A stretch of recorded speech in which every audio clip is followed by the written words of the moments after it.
नका हे बोलतात ते की टेपिंग बोलू सगळीकडे मारायचं नाही पाणी वगैरे हे तिकडं नको मार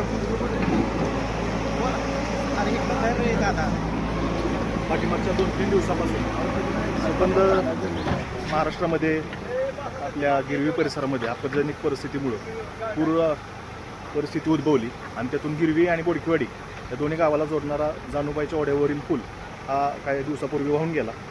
काल आदरणीय श्रीमंत संजीवराजे माजी अध्यक्ष जिल्हा परिषद सातारा, माननीय माढा लोकसभा मतदारसंघाचे खासदार धैर्यशील भैया मोहिते पाटील, माजी आमदार दीपकराव चव्हाण साहेब यांनी भेट दिली.